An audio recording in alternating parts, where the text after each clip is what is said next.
Voter তালিকা আইন, সীমানা নির্ধারণ, প্রবাসীদের ভোট, পর্যবেক্ষণ নীতিমালা সহ বেশ কিছু বিষয়ে আলোচনা হয় তৃতীয় কমিশন সভায়। এ সময় প্রাধান্য দেওয়া হয়েছে নির্বাচনী এলাকার সীমানা নির্ধারণ প্রসঙ্গকে। বৃহস্পতিবার দুপুরে রাজধানীর আগারগাঁওয়ে নির্বাচন কমিশন ভবনের সভাকক্ষে নির্বাচন কমিশনের তৃতীয় এই কমিশন সভা অনুষ্ঠিত হয়। যেটা বলা হচ্ছে সামঞ্জস্য রাখা।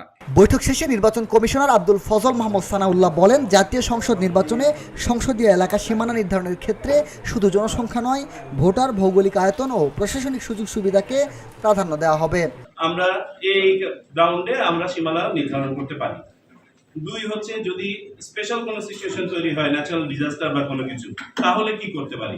তারপরে তিনে বলা হচ্ছে যাই থাকুক না কেন এক করিতে পারিব না। সাংবাদিকদের প্রশ্নের জবাবে তিনি বলেন, সংস্কার কমিশনের সঙ্গে মতবিভেদ সৃষ্টির সুযোগ নেই, প্রয়োজনে সহযোগিতা করবে নির্বাচন কমিশন। সংস্কার কমিশনের ওখানে শোনেন, this are all complementary activities. আমি মনে করি আমাদের এখান থেকেও যদি কোনো ইনপুট দেওয়ার থাকে সেটা দিতে পারে। It will be further reinforced.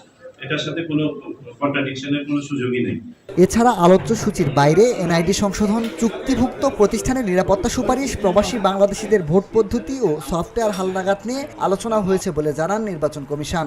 আমরা যেটা সিদ্ধান্ত নিয়েছি যে আমরা প্রথম দুইটাকে ম্যাচিউর করব, পাশাপাশি 3 নম্বর অপশনটাকে নিয়ে আমরা একটা ডেভেলপ করব, ফিচার ডেভেলপ করব এবং এটার একটা পাইলটিং করব, করে দেখবো এটা ফিজিবল কিনা এবং সংশ্লিষ্ট সকল পক্ষ আবার এটার সাথে সম্মত হওয়ার ব্যাপার আছে। এটা কখন ইন্ট্রোডিউস করতে পারবো আমরা জানি না, বাট আমরা এই প্রসেসটা ইনিশিয়েট করতে চাচ্ছি। এর আগে প্রধান নির্বাচন কমিশনার নাসির উদ্দিনের সভাপতিত্বে বৈঠকে অংশ নেন 4 নির্বাচন কমিশনার ও ইসি সচিব সহ ঊর্ধ্বতন কর্মকর্তারা। এটা রিভিউ করবে এবং মিনহাজুল ইসলাম, ভিওডি বাংলা, ঢাকা। সমস্যা আমরা পাচ্ছি, সংশোধনী আবেদন পাচ্ছি।